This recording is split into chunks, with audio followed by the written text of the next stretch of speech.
Bueno, la presentación está titulada como COVID-19 Aeropuertos, los impactos físicos y en procedimientos, pero por supuesto son aspectos generales, no vamos a hacer tampoco tanto detalle y desarrollo en una sola presentación de 20 minutos. Y va a estar dividida en dos presentaciones, la primera parte que la voy a dar yo y la segunda que la va a dar Alejandro.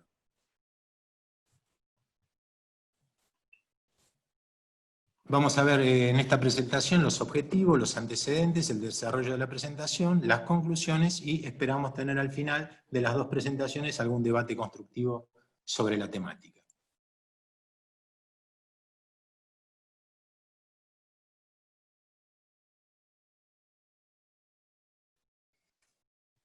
Los objetivos de la presentación es realizar una síntesis sobre las acciones que se han debido implementar durante todo este tiempo. Por supuesto estoy hablando del ámbito aeroportuario y aeronáutico. Tratar de describir rápidamente el impacto sobre las capacidades que han sufrido todos los aeropuertos respecto de lo que es el problema del distanciamiento, por ejemplo, y describir algunas acciones a modo de ejemplo sintéticas de lo que trabaja el Aeropuerto Internacional de Tocumen para lograr la apertura operacional total. Los antecedentes, como todos sabemos, ya estamos avanzando en esto. Los que comenzamos con el tema de bioseguridad hace más o menos 5 meses, evidentemente hoy hay una diferencia de organización bastante marcada, tenemos bastante documentación, hubo idas y vueltas respecto a medidas que se solicitaron, pero básicamente todos nos basamos en lo que puedan decir estas organizaciones internacionales, y por supuesto aquí al final están dos organizaciones nacionales, pero son a título referencial porque esto aplica prácticamente a todos los estados, ¿no es cierto?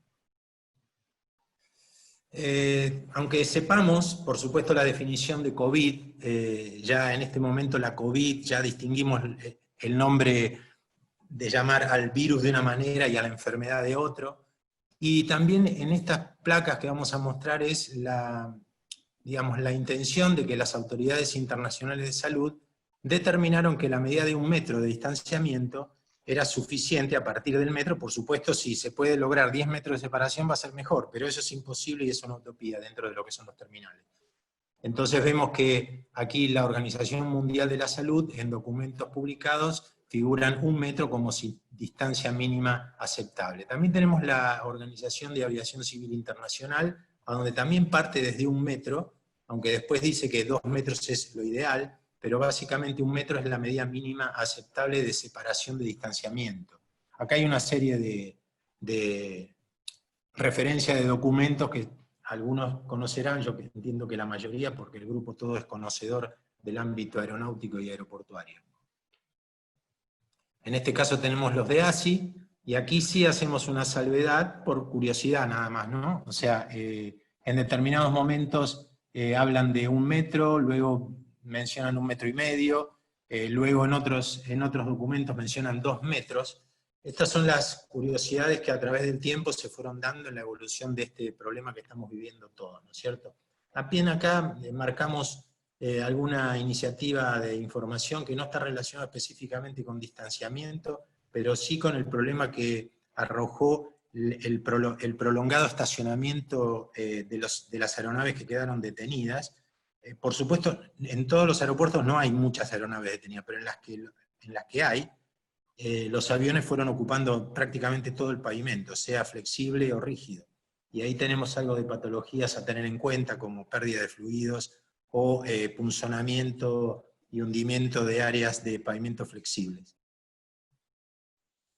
Aquí también hay una placa bastante interesante, la IATA en lo que son espacios de terminal, habla de 1 metro a 2 metros como distancia mínima aceptable, y por supuesto sobre la parte inferior de la placa vemos la mención a lo que es el sistema de renovación de aire y filtrado a través de los filtros EPA, tan hablados últimamente respecto de la seguridad que brinda o no dentro de la cabina de la aeronave. Y no estoy haciendo un juicio de valor, solamente estoy haciendo una descripción de lo que todas las empresas aerocomerciales y también IATA promocionan. Este tema quizá lo desarrolle un poquito mejor Alejandro.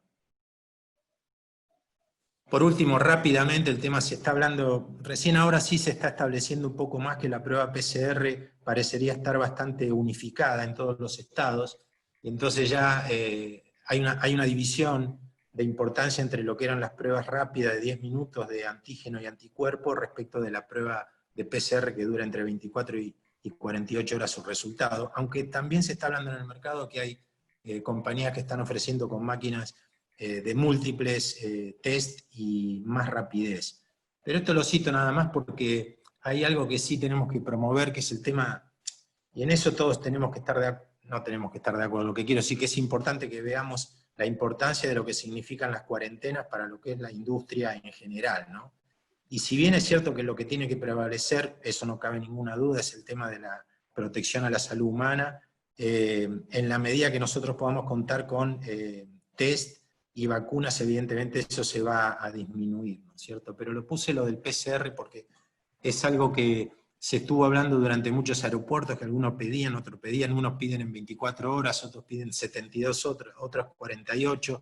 Es algo que en realidad se debería unificar para que todos, porque evidentemente el sistema aeronáutico mundial es justamente eso, ¿no? Es una globalización de las normas y métodos para que en todos los ámbitos se opere de la misma manera. En ese contexto también debería ser lo mismo para lo que es la bioseguridad.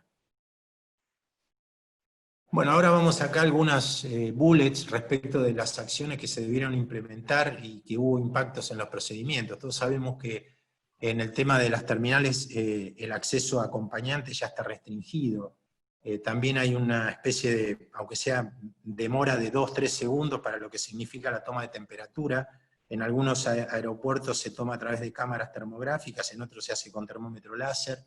Todos tienen algún tipo de impacto y generan algún tipo de demora en el proceso de ingreso. También es cierto que en el sector de control de rayos X también tenemos procedimientos especiales que han cambiado, como por ejemplo la limpieza y sanitización de las bandejas en forma más exhaustiva, evitar el contacto físico para las requisas. Todo va impactando no solamente en espacio, sino también en tiempo. En el embarque pasa exactamente lo mismo, también hay indicaciones por parte de la OASI solicitando pasillos seguros de salud para lo que son todas las tripulaciones. También se hacen procedimientos diferentes respecto de lo que es el tradicional embarque y desembarque del pre-COVID. Hoy en día ese mecanismo va cambiando, prácticamente se están haciendo embarques por fila, para que no se generen congestionamiento, por ejemplo, en las puentes de abordaje, ¿no? Tanto en la parte fija como en la parte móvil. Y por supuesto también en lo que significa la recepción de pasajeros, también ha cambiado, porque ya no van a estar más todos los acompañantes con los típicos cartelitos indicándonos que estamos por llegar o solicitando la presencia de una persona dentro del terminal, para lo cual los aeropuertos han tenido la necesidad de organizar sus espacios exteriores inmediatos a la terminal, de manera agrupando distintos tipos de flujo. En síntesis, aunque lo sepamos todos, es bueno recordar que los impactos estos generan realmente de todo tipo, ¿no? O sea, tiempos, espacios y dinero. Acá solamente justamente es un ejemplo de lo que en la salida de una terminal se está viendo cómo se separan flujos para esperar distintos tipos de pasajeros, ¿no es cierto? Es algo que esto puede referenciarse en cualquier tipo de aeropuerto. En este caso vemos la salida de la Terminal 1 del aeropuerto de Tocumen, pero en realidad aplica para cualquier tipo de terminal. Estos son imágenes gráficas de lo que en algunos aeropuertos se está llevando a cabo respecto de lo que es sanitización, identificación, por ejemplo, de las bandejas de control de rayos X para poner el calzado. También temas de discusión, ¿no? Respecto de la necesidad o no de andar manipulando el calzado y cómo circula la gente descalza durante un tramo, ¿no? Cómo todas estas acciones, si bien por un lado parece que nos brindan seguridad desde el punto de vista de salud, pero a otras personas le pueden generar inquietud, porque hay mucho más contacto, ¿no? Todo lo que significa tocar las bandejas y demás. Acá vemos cómo unos colaboradores de un aeropuerto están haciendo sanitización en un espacio que evidentemente estaba siendo usado para hacer acceso de personal y que en este momento se tiene que estar usando para sanitizar bandejas. Entonces, ahí tenemos no solamente acción de impacto en espacio, sino también de personal y de consumo y gasto por productos de sanitización. También tiempo, ¿no? Todo lo que significa poder usar un área se va a tener que poder usar luego que está sanitizada. Acá vemos un ejemplo bien gráfico y directo de lo que significa un aforo de un área de 100 metros cuadrados a donde tenemos 1 metro de separación, donde podemos tener 100 personas agrupadas en ese ámbito, y si tenemos 1,5 metros de separación solamente podemos tener 42 personas, y si tenemos 2 metros de separación vamos a poder poner nada más que 25 personas. El silencio que hago evidentemente es porque imagínense que el impacto dentro de lo que son los edificios terminales es múltiple y es bastante problemático. A esto debemos sumar que esto solamente es un ejemplo gráfico de un espacio que es cuadrado, y también no hay columnas ni ningún accidente o elemento físico que esté determinando también la forma, que también es un impacto a través de la doble necesidad de distanciamiento con la situación física del ámbito para repartir el espacio. Entonces acá vemos prácticamente unas salas de embarque con unos puentes de embarque, con unas aeronaves que en el pre-COVID se operaba de esta manera. Sin embargo, hoy, por el distanciamiento, es muy probable que tengamos esta situación, que para un solo vuelo tengamos que utilizar prácticamente 3 salas de embarque. Esto también es necesario saber que depende de la configuración del aeropuerto y el tipo de operación que hagan, si es un aeropuerto de origen y destino, si es un aeropuerto donde prácticamente no hay tanto transferencia, de respecto de otro que sí hay muchas transferencias, las situaciones de distribución del espacio también cambian y deben ser consideradas. Este es un ejemplo pre-COVID de cómo, por ejemplo, se organizaban de los principales puntos de procesamiento para pasajeros, ¿no? Tenemos un área de migraciones, tenemos un área de control de rayos X y tenemos un área de aduana, ¿no? Y prácticamente donde vemos estos círculos rojos era la cantidad de personas que podían ocupar antes del pre-COVID. Y ahora vamos a ver el efecto de lo que se causa teniendo el COVID. No hace falta sacar cuentas porque el efecto es nada más es visual de la poca capacidad que se tienen en cada uno de estos centros de procesamiento de pasajeros. Y hago una distinción también a esta línea verde, que es la mampara transparente, que también separa al colaborador de migraciones respecto del pasajero, que antes tampoco en algunos aeropuertos era necesaria. Recordemos esto, ¿no? Pre-COVID.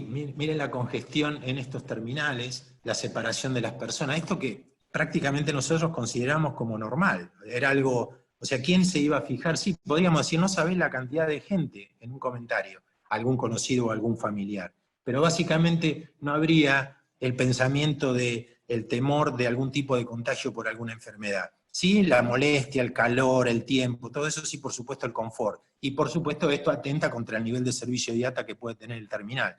Pero lo que quiero decir es que esta es la situación de pre-COVID para que estemos atentos. Y esto es hoy. O sea, hoy prácticamente tenemos problemas al ingreso a los terminales, porque se tiene que hacer el proceso de control. Prácticamente las veredas no pueden ser utilizadas que no sea por pasajeros que están por entrar al terminal. Por supuesto, en el sector de check-in, la separación, imagínense cómo significa el impacto. Estos son diferentes aeropuertos, acá hay distintos aeropuertos, no es solamente uno. Y bueno, todos tenemos el concepto que estamos manejando el tema aeronáutico y aeroportuario del concepto sistémico, ¿no es cierto? Y evidentemente hasta antes del COVID eran estos los componentes que uno tenía que juzgar y también pensar cuál es el eslabón más débil para fortalecerlo. Sin embargo, hoy en día tenemos un componente más, que es la bioseguridad. Es otro subsistema, vamos a considerarlo de esa manera, al cual también debemos valorar respecto de que si es el eslabón más débil o no. Recordemos que también sobre las acciones operacionales de los aeropuertos caben los controles de las autoridades de salud de cada uno de los países. Y en ese sentido, aparte de la autoridad aeronáutica, hoy tenemos otra situación, que son las autoridades de salud, que son las que regulan y controlan y auditan estos procedimientos. Evidentemente es un nuevo componente que no teníamos en el radar, y que hoy sí lo tenemos que tener. Y bueno, ¿qué es lo que tenemos que lograr? Y esto viene a colación, esta imagen bien gráfica respecto de lo que significa el equilibrio. ¿Por qué hay un avión y por qué hay un terminal? Bueno, esto es un poco apuntando a la famosa discusión que si dentro del avión no tengo ninguna restricción de espacio y tengo capacidad full, ¿qué pasa dentro del terminal? para procesar justamente esos vuelos. Evidentemente la respuesta la conocemos todos. Tendremos que tener menos vuelos si tenemos vuelos llenos. Entonces tendremos que dividir slot, tenemos que dividir cantidad. Es un tema que quizá desarrolle mejor Alejandro, pero sí todos sabemos cuál es el impacto respecto de la organización operacional que estamos viviendo ahora, aunque en algunos países ya esté largada la totalidad de operación, por lo menos aquí en Panamá, todavía la operación internacional no está liberada, va a estar recién en octubre. En este momento lo que existe en Panamá es un centro de operaciones controlada, donde prácticamente hay sí pasajeros en transferencia y solamente hay entrada a Panamá de residentes y nacionales. No hay entrada de extranjeros. Por supuesto que aún así, los que podemos regresar a Panamá en este momento, lo digo porque soy residente permanente, tengo que tener mi control de test PCR y también guardar cuarentena de 14 días. Por el momento eso está vigente.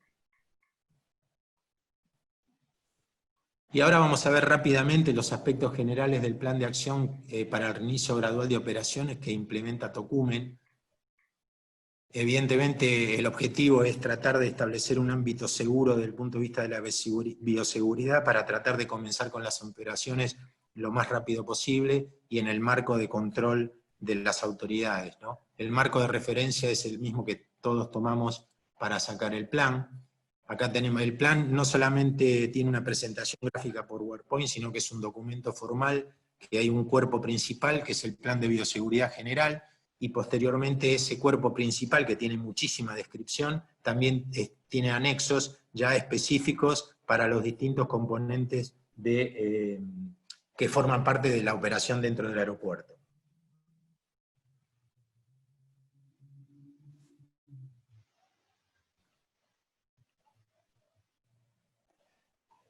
Aquí vemos, dentro de lo que es la reglamentación en Panamá, se estableció que las empresas, todas, incluida por supuesto la empresa aeroportuaria y aeronáutica, tienen que tener un comité de bioseguridad, digamos, ¿no? Y bueno, entonces acá nada más hay un ejemplo de una orgánica posible y que hay una vinculación directa con el punto focal que es el Ministerio de Salud, ¿no?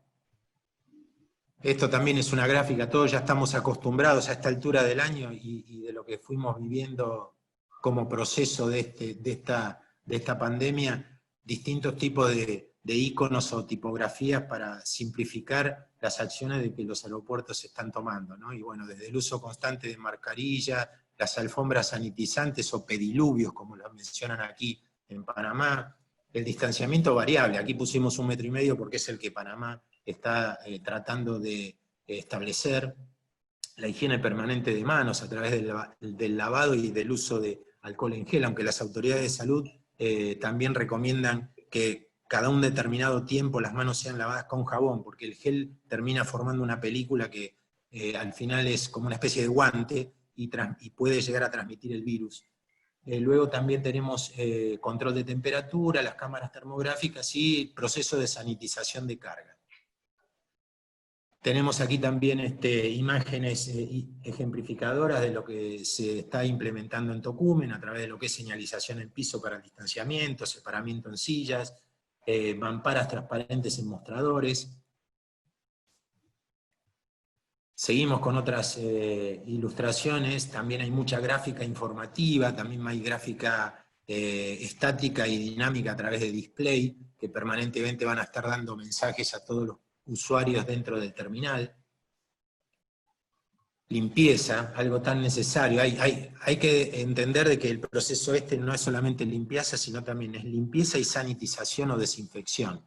Entonces, cuando hay superficies que son de alto contacto, el periodo al cual se tiene que proceder a este proceso es menor de los sectores donde no es tanto alto tránsito.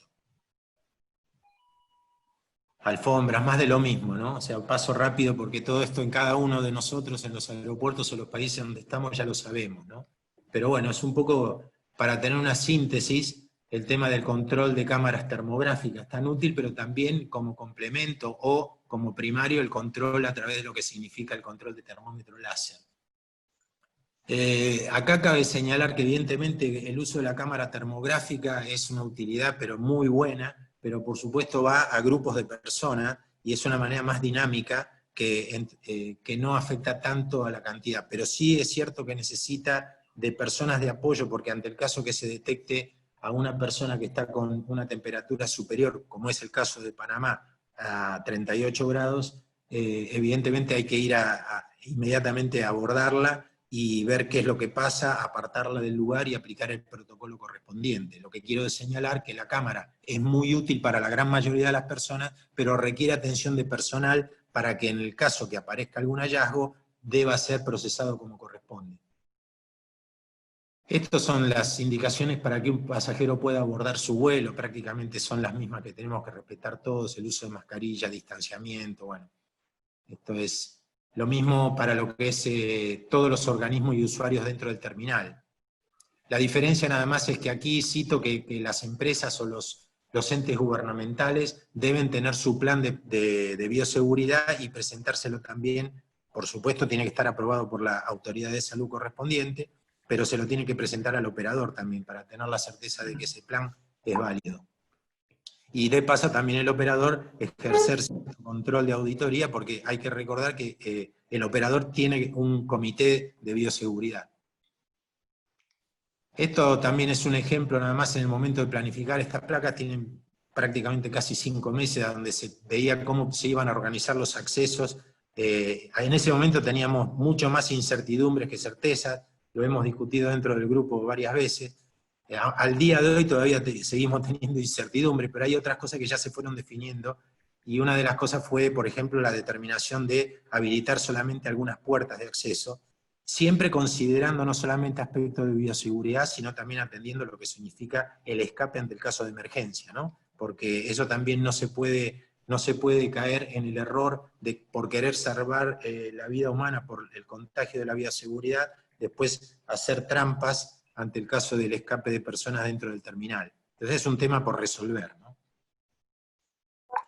Este es un ejemplo también de en este caso, bueno, por supuesto es de la Terminal 1 de Tocumen, a donde vemos el hall de check-in y donde cómo se están organizando, cómo se van a organizar los accesos. Debo aclarar que no todas estas puertas van a estar habilitadas, sino que se van a ir habilitando a medida que la demanda lo determine. Esto es un dato curioso también, que aquí si leen los letreros, que creo que se puede leer, si no díganmelo, área reservada, no dice nada más, no dice nada raro, ni nada que dé alerta o temor, pero sin embargo estos espacios están reservados justamente para que cuando aparezca una persona con alta temperatura o con síntomas, pueda tener un espacio de espera diferenciado y a una distancia adecuada para que el personal de salud lo venga a buscar y haga el procedimiento de evacuación correspondiente. Entonces se han otros impactos de espacio dentro del terminal. Se han tenido que determinar distintos tipos de espacio para tener estas esperas de los pasajeros. Y por otro lado también tenemos acá unas áreas que van a ser utilizadas para las entrevistas por parte del Ministerio de Salud para justamente las personas que ingresan a Panamá. Cabe señalar que todas las medidas que estuvimos escuchando hasta el momento son de carácter temporal, porque evidentemente la situación del COVID va evolucionando aparentemente a favor, y entonces hay distintas situaciones que pueden ir cambiando de modelo, ¿no? En este caso, en la sala 103 va a ser utilizada para hacer estas entrevistas y tamizaje con control de temperatura y llenado de formulario para hacer el seguimiento y la trazabilidad de las personas residentes y panameños que ingresan a Panamá. Pablo, decime el tiempo porque no tomé cuando entré. 10 minutos más. Ok. Aquí tenemos también otras señalizaciones interesantes, aforo o indicar la capacidad máxima de ocupación, por ejemplo, en los baños públicos o sanitarios. Tenemos también los dispensadores automáticos de gel alcoholado para el momento que estamos ingresando al terminal. Subutilización, por supuesto, por espacialidad de lo que son las cabinas de los elevadores o ascensores. Y bueno, aunque queden 10 minutos, se los voy a ceder a mi amigo Alejandro, pero porque llego ya a las conclusiones. Perfecto. Mirá, Aquí están las conclusiones más rápidas y recomendaciones, ¿no? Evidentemente, que después de lo que escuchamos y de todo lo que conocemos, las medidas impuestas impactan notablemente en su capacidad. Y hablando de capacidad, estoy no solamente refiriéndome a aspectos espaciales, sino también a aspectos de tiempo. Evidentemente, todo se tiene que medir. Y todo lo que yo estuve hablando, para no hablarlo en términos netamente aeronáuticos, de acuerdo a la terminología OASI, para no decir exactamente parte pública y parte aeronáutica, lo focalicé por una organización con Alejandro sobre lo que es el terminal. La parte externa inmediata al terminal, llámese apron y puente de abordaje y demás, lo va a desarrollar Alejandro, o por lo menos nos va a generar la inquietud de los problemas. Para la reactivación, dice, de la actividad, un componente fundamental es lograr fortalecer la confianza de los usuarios. ¿Y cómo se logra eso? Bueno, evidentemente las noticias tienen que ser alentadoras respecto a la evaluación de la pandemia, pero sí es cierto que una buena divulgación respecto de las medidas que se están tomando, también unificar los requisitos para no generar esta confusión. También el tema del profesionalismo constante, o sea, no podemos ser improvisados, tenemos que demostrar siempre ante los usuarios que todo el personal está alineado, está entrenado, está capacitado, como para dar esa confianza para que los usuarios y pasajeros retomen cada vez más con seguridad la actividad del transporte aéreo. Y también lograr el equilibrio entre operaciones y disponibilidad de infraestructura, lo dijimos antes en esa imagen gráfica de la balanza. Entonces, bueno, un poco el eslogan, ¿no? El esfuerzo conjunto y coordinado es el que va a dar esta protección, como vemos en esta imagen ilustrativa. Y con esto doy gracias y le voy a dar la palabra a mi amigo Alejandro. Cualquier consulta la podemos, digamos, solventar al final de la conversación, y si no, a través de los correos electrónicos que figuran en esta placa. Muchísimas gracias.